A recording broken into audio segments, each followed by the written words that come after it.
Takbir. Allahu Akbar. Nabi Muhammad.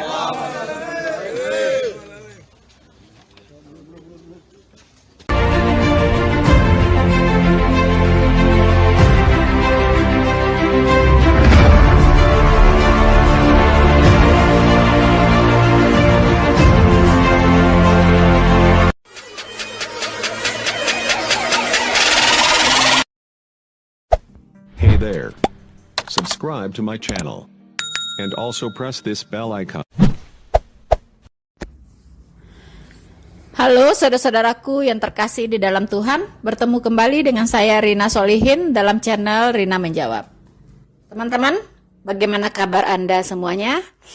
Tentunya saya selalu mendoakan teman-teman semua, para pencinta Noverina Solihin channel, untuk selalu sehat, ya, sehat dan selalu dilindungi, disertai oleh Tuhan kita Yesus Kristus. Amin. Teman-teman, saya rasanya gerah juga ya melihat lagi-lagi kejadian teman-teman, ya, di mana gereja kembali ditutup, gereja kembali disegel, ya, oleh oknum pemerintah setempat, teman-teman. Nah, ini terjadi di gereja GKPS, Gereja Kristen Protestan Simalungun, yang ada di Desa Cigelem, Purwakarta, ya. Nah, ini disegel langsung oleh Bupati cantik yang bernama Ambu Hajah Ane Ratna Mustika, ya. Beliau ini adalah mantan dari Bupati Purwakarta sebelumnya, teman-teman, yaitu Bapak Dedi Mulyadi, ya teman-teman. Itu adalah Bupati Purwakarta, mantan suami dari Ambu Ane, ya. Ini adalah politisi Partai Golkar, ya. Sekarang beliau anggota DPR RI, teman-teman, ya. Dari track recordnya Bapak Dedi Mulyadi, kita kenal beliau ini orang yang nasionalis, ya. Dan ini berbeda terbalik dengan istrinya Ane Ratna Mustika. Kenapa mantan? Karena mereka sudah berpisah, ya. Nah, teman-teman sekalian, apa alasan dari Bupati Ane, Ambu Ane ini menyegel gereja GKPS? Selalu alasan klasik, yaitu tidak memiliki izin, ya. Izin IMB dalam kaitan dengan rumah ibadah. Pertanyaan saya, Ambu Ane, gereja GKPS itu sudah mengurus izinnya sejak lama, tetapi tidak pernah diberikan izin. Bukankah yang mengeluarkan izin adalah pemerintah setempat? Lalu kenapa tidak dikeluarkan izin? Itu pertanyaannya. Apakah itu sebuah kesengajaan, ya, karena takut dengan dosa jariah seperti yang dikatakan oleh Ustadz Abdul Somad, atau seperti apa? Karena ini seperti main-main begitu, ya. Sebuah lingkaran yang tidak tahu ujungnya mana, pangkalnya mana, ya. Nggak tahu, teman-teman, ya. Bukankah yang mengeluarkan izin pendirian rumah ibadah itu adalah pemerintah setempat, wali kota, ya, atas seizin bupati tentunya, rekomendasi dari bupati setempat.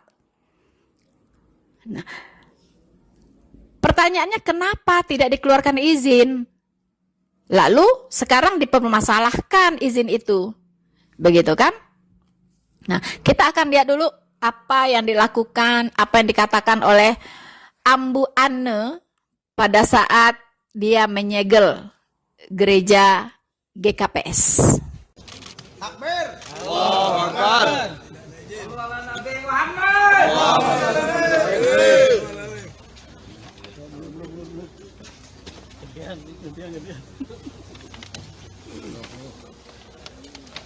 Oleh Pak Camat dan Ibu Kades, ya, hari apa Pak? hari Kamis sore ya, hari Kamis sore, dan kita cek sesuai dengan sistem kita, Pak Hariman. Siap. Apa namanya? OSS. Jadi lokasi ini kita cek karena di sistem itu akan muncul apakah ini sudah berizin atau tidak. Itu ternyata tidak ada izin ya Pak.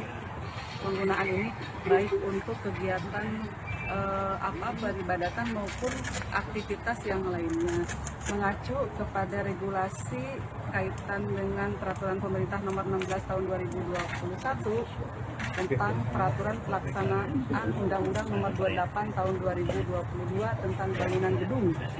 Ya, ini sekiranya yang pemilik gedung ini harus segera mengurus perizinannya, yaitu dua hal. Yang pertama adalah dokumen persetujuan bangunan gedung (PBG) dan sertifikat layak fungsi (SLF).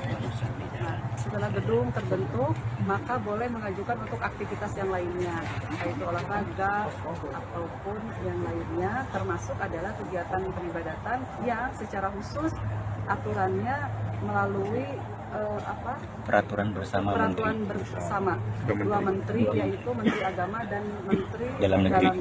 Ya. Untuk itulah saya menyampaikan hasil tindak lanjut inspeksi lapangan bangunan sarana ibadah dan kegiatan yang lainnya yang ada di belakang kita.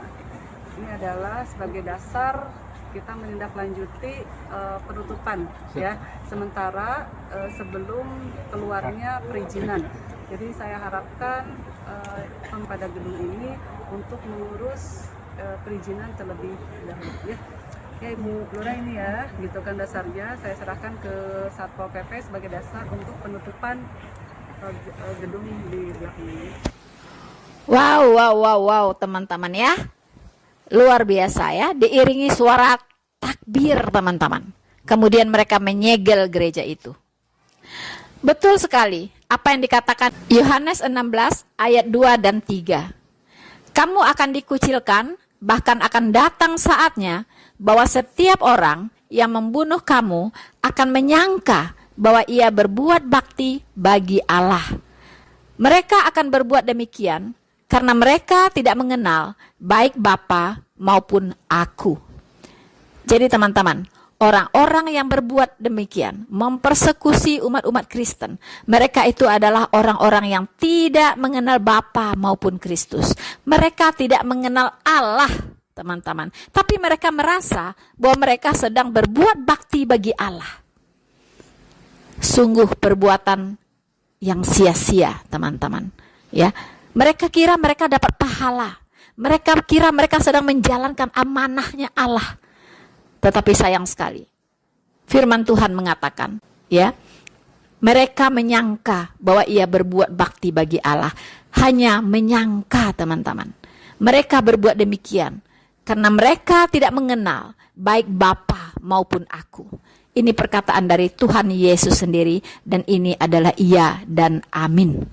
Dan itu terjadi. Semua perkataan Tuhan Yesus, iya dan amin, dan pasti terjadi. Hey there. Subscribe to my channel. And also press this bell icon. So, teman-teman, alasannya kita lihat, ya klasik ya, masalah tidak ada izin, ya. Jadi, kalau tidak ada izin, apa yang harus dilakukan? Tentunya, sebagai seorang bupati, Ambu Ane harus merekomendasikan ya kepada pihak yang berwenang untuk segera mengeluarkan izin. Supaya gereja ini bisa punya izin dan bisa beroperasi kembali seperti biasa. Ya. Karena kalau hanya bicara tidak ada izin, tetapi yang berwenang memang sengaja tidak mengeluarkan izin, sampai kiamat pun tidak akan ada izin. Begitu. Jika demikian, apakah orang Kristen tidak boleh beribadah sampai kiamat? Ya, sementara kitab sucinya orang Kristen, Allahnya orang Kristen itu memerintahkan supaya orang Kristen ini beribadah. Ibadah yang diperintahkan itu ya kepada orang Kristen oleh Tuhannya, yaitu beribadah di dalam roh dan kebenaran. Artinya ibadah yang tidak lagi terikat oleh waktu. Tidak perlu lagi waktu-waktu tertentu untuk beribadah. Tapi all the time. Ya, sepanjang waktu kita beribadah. Mau pagi, mau siang, mau malam. Ya kan? Kemudian dimanapun kita beribadah. Setiap saat. Ya, dimanapun tempatnya, tidak dibatasi. Jadi tidak dibatasi oleh waktu, tidak dibatasi oleh tempat, tidak dibatasi lagi oleh cara. Ya, jadi tidak perlu ada cara-cara tertentu. Ya, harus ambil wudhu dulu, ya, baru nanti ya seperti orang Muslim sholat, ada rukun sholatnya, ada tata cara tertentu. Di luar itu tidak sah, begitu kan? Orang Kristen tidak seperti itu. Orang Kristen bisa beribadah dimanapun, kapanpun, dalam kondisi apapun. Ya, itu harus dipahamin dulu. Yaitu beribadah di dalam roh dan kebenaran. Begitulah ibadah-ibadah yang dikehendaki oleh Allah. Kemudian, Allah, orang Kristen, itu menyerukan supaya umat Kristen ini tidak menjauhkan diri dari pertemuan-pertemuan jemaat. Pada hari Minggu, itu yang kita lakukan adalah ibadah temu jemaat, kumpul jemaat. Ya, atau dengan kata lain, berjamaah ambu ane, ya. Kita beribadah itu temu berjamaah. Ibadah bersama-sama, satu komunitas jemaat.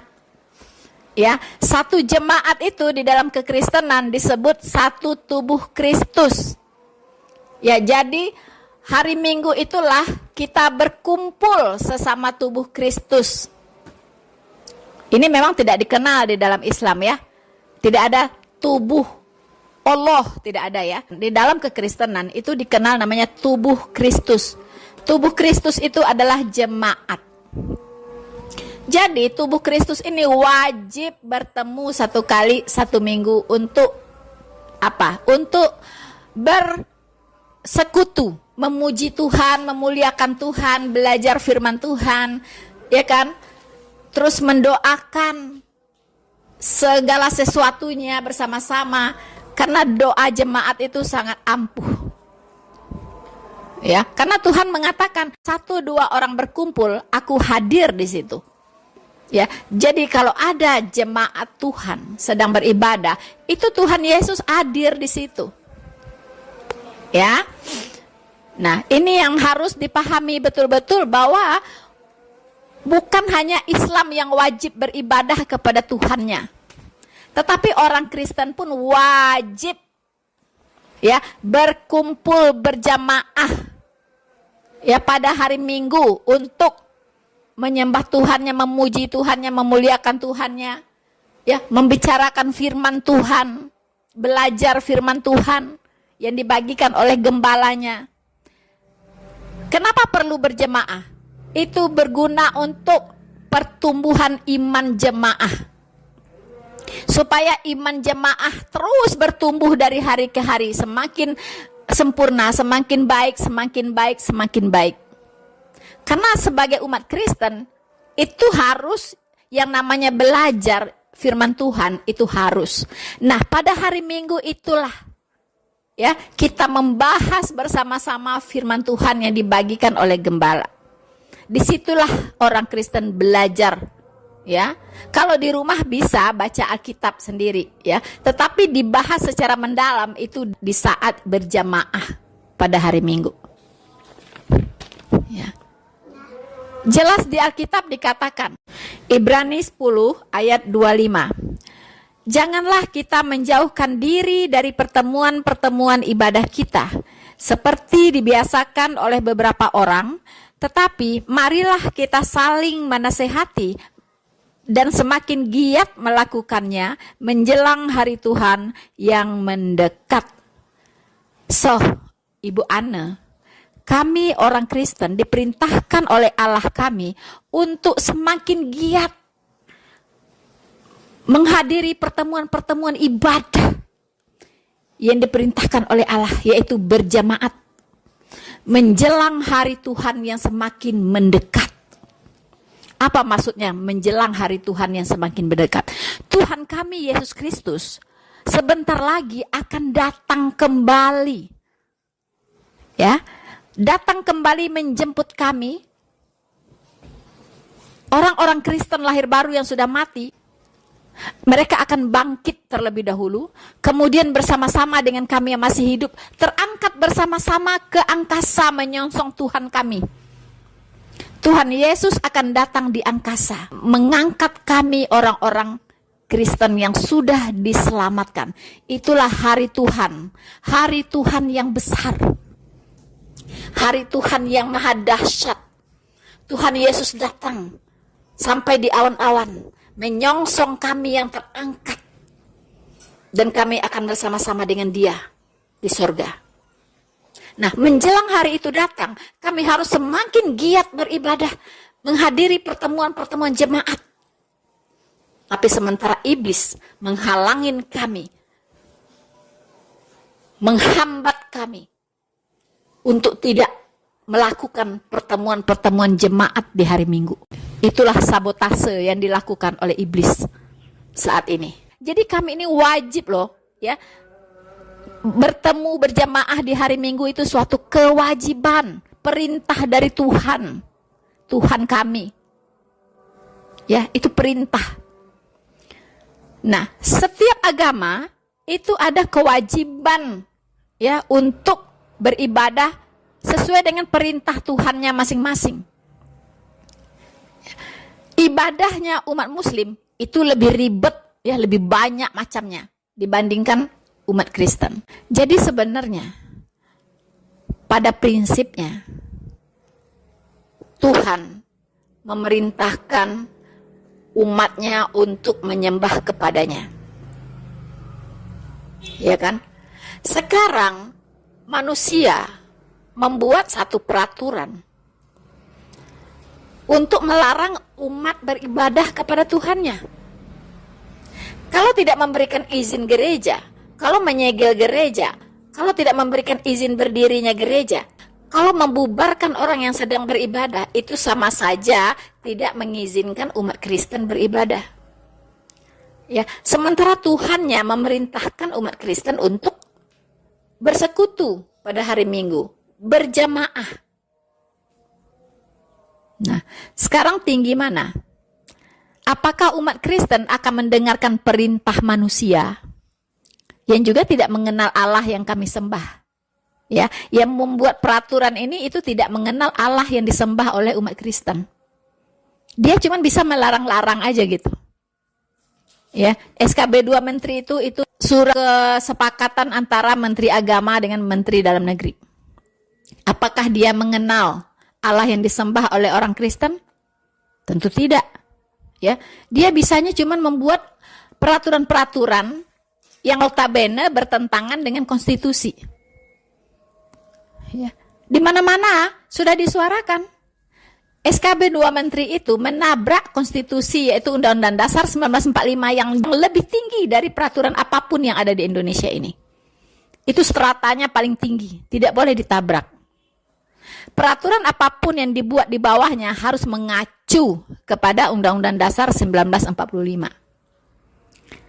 Saya sudah berteriak-teriak sering, ya, supaya SKB 2 Menteri itu dihapuskan, karena itu selalu dijadikan alat untuk mempersekusi, untuk menjajah umat-umat Kristen di negara ini.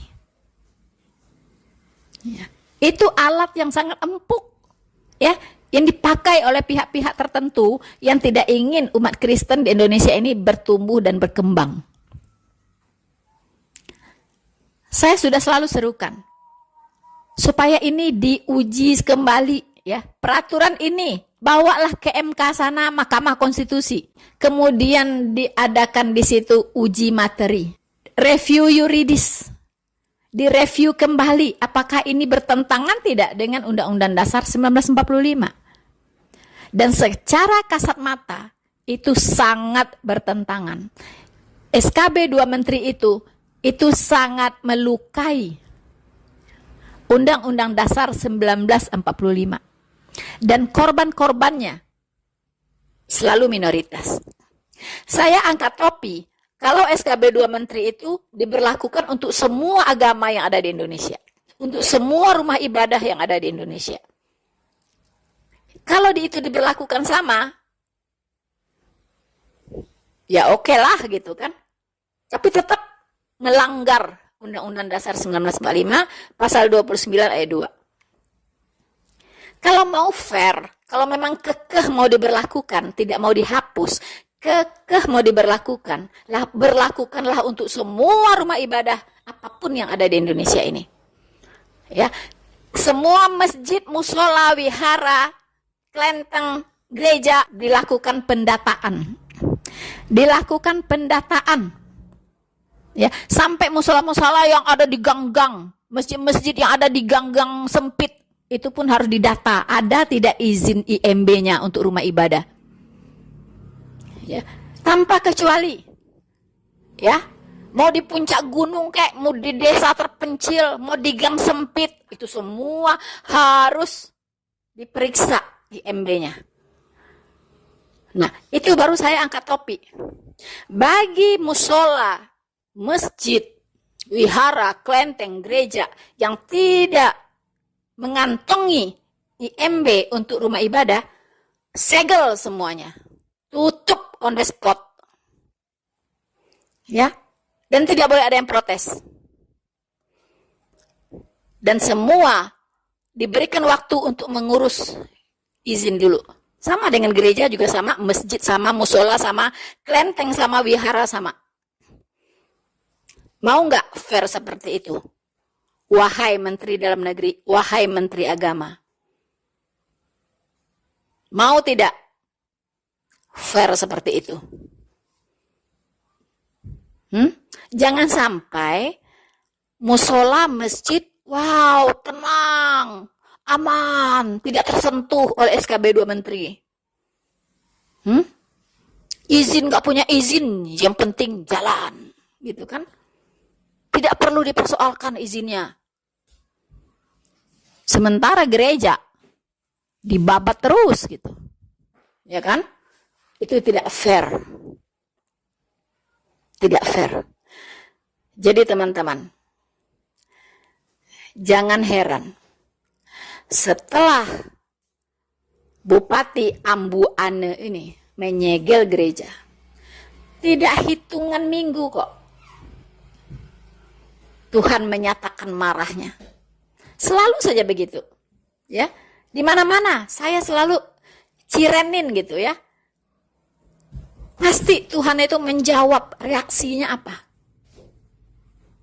Mari kita lihat apa reaksi Tuhan terhadap persekusi ya, rumah ibadah. Persekusi terhadap jemaat-jemaat Kristus. Mari kita saksikan teman-teman. Ini jawaban Tuhan. Pemirsa, puluhan rumah di Purwakarta, Jawa Barat rusak berat akibat diterjang angin puting beliung. Angin puting beliung terjadi saat hujan deras.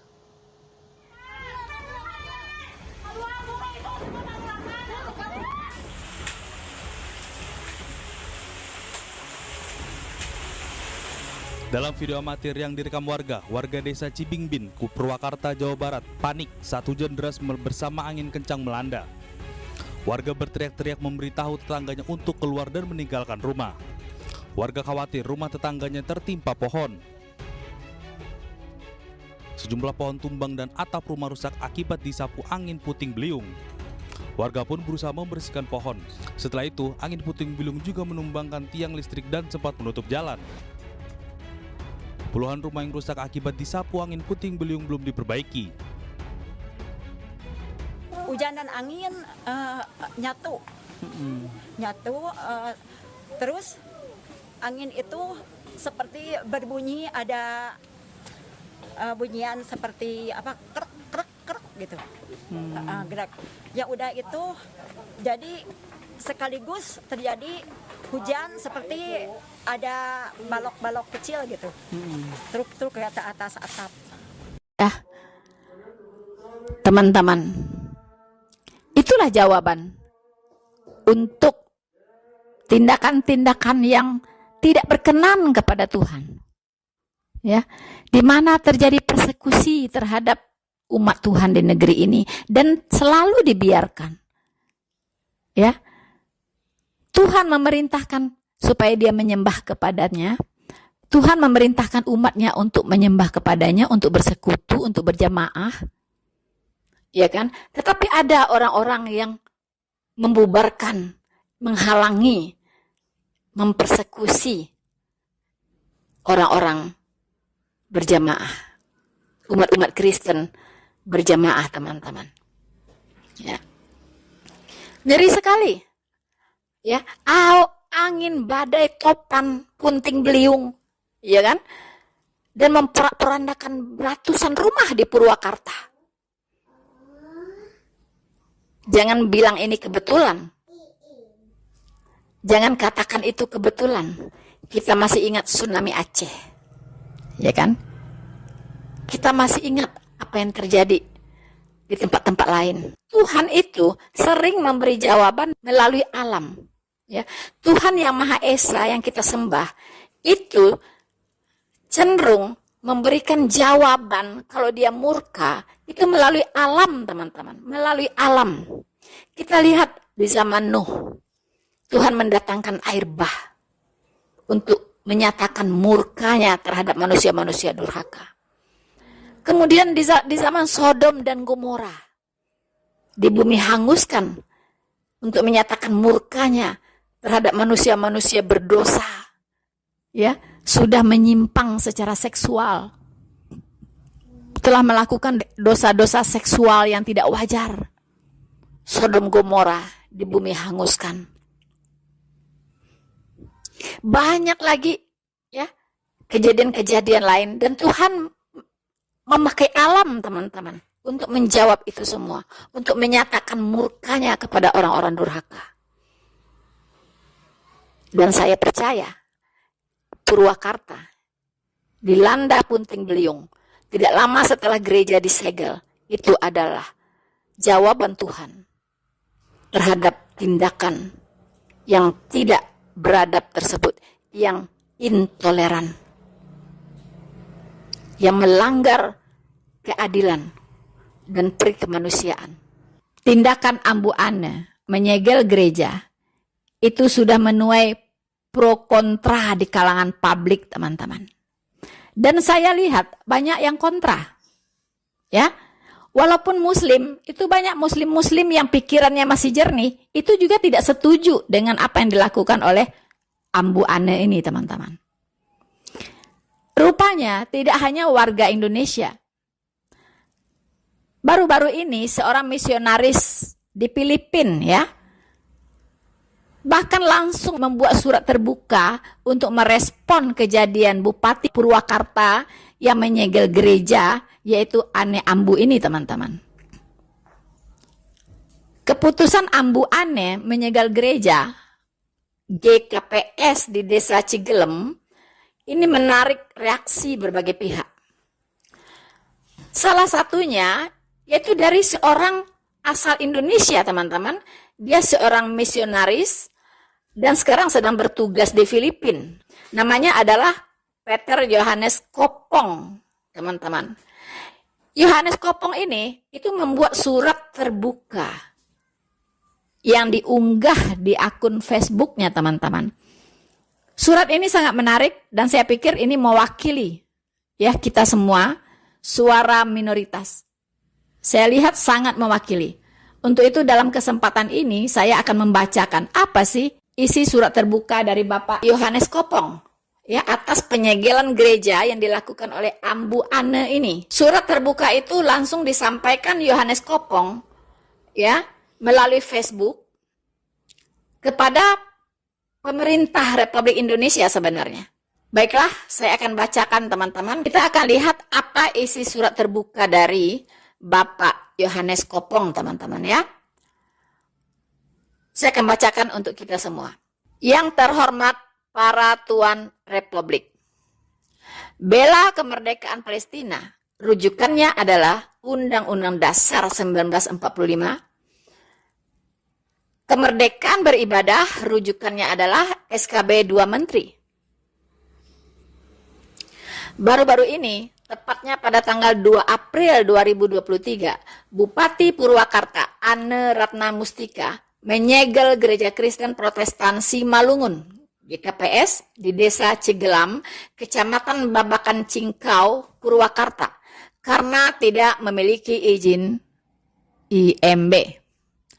Setiap tindakan intoleransi dan diskriminasi yang dialami oleh kelompok agama lain di Republik ini, entah itu pelarangan beribadah di rumah, pelarangan mendirikan rumah ibadah, penghentian ibadah karena dianggap bangunan yang digunakan bukan rumah ibadah, dasarnya selalu SKB 2 Menteri terkait IMB.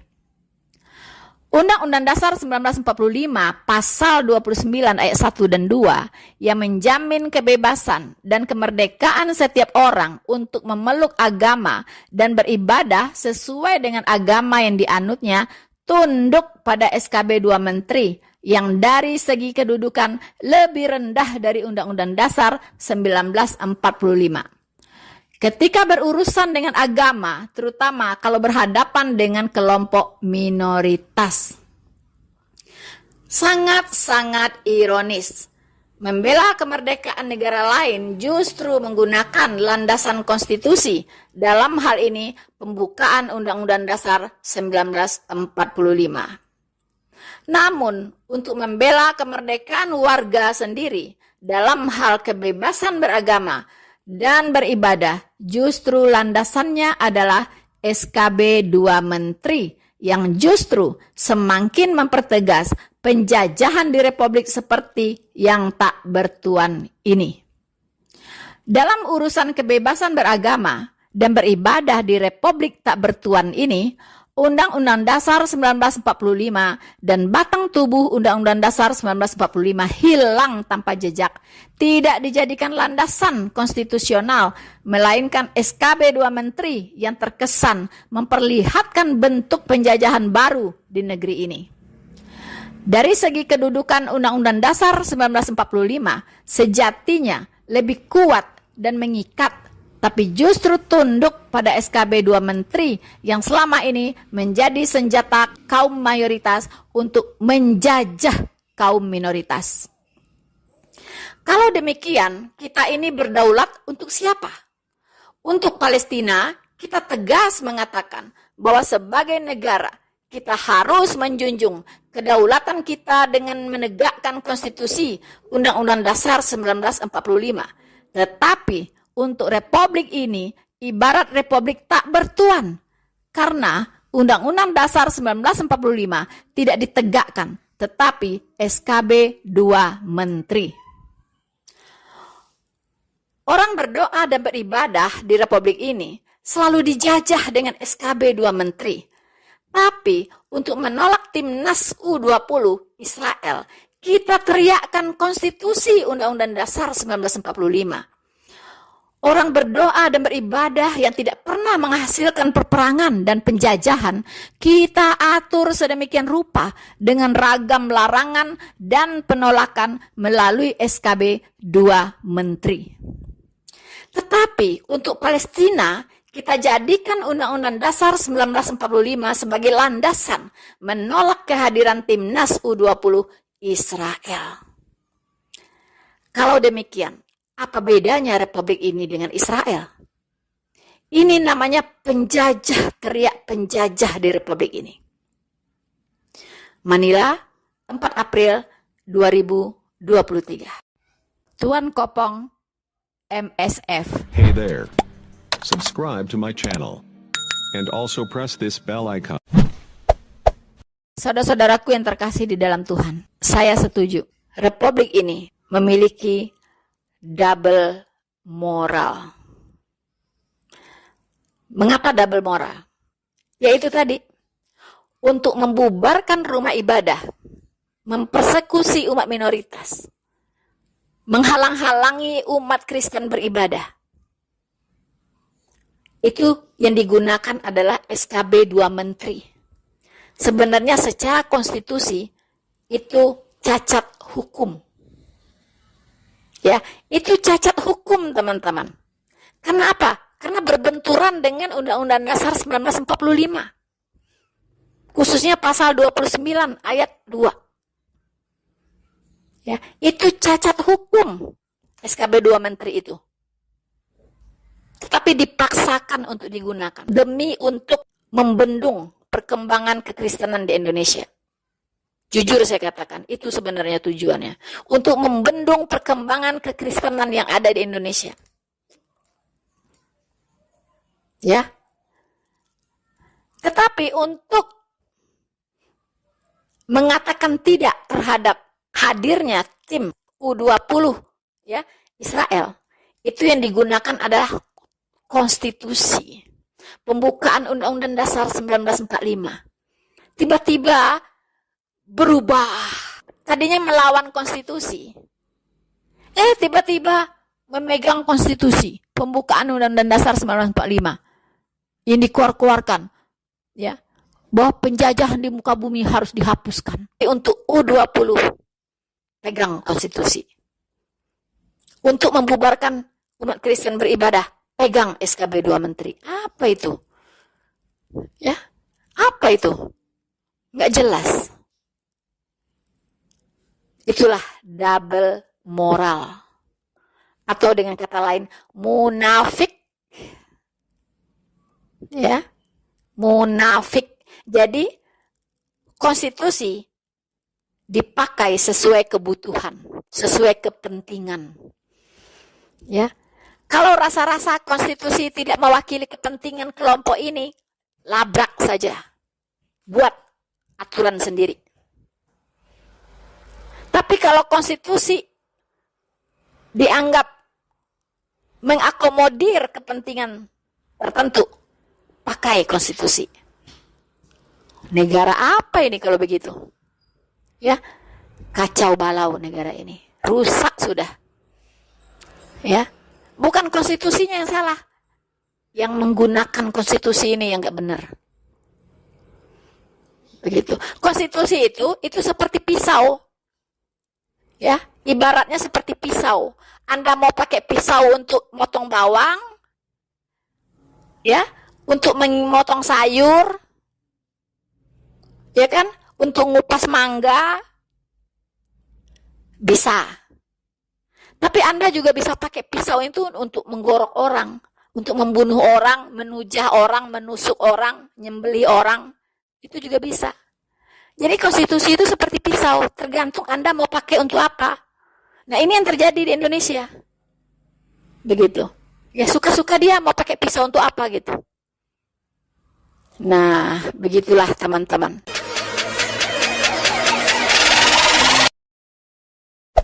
Hey there. Subscribe to my channel. And also press this bell icon.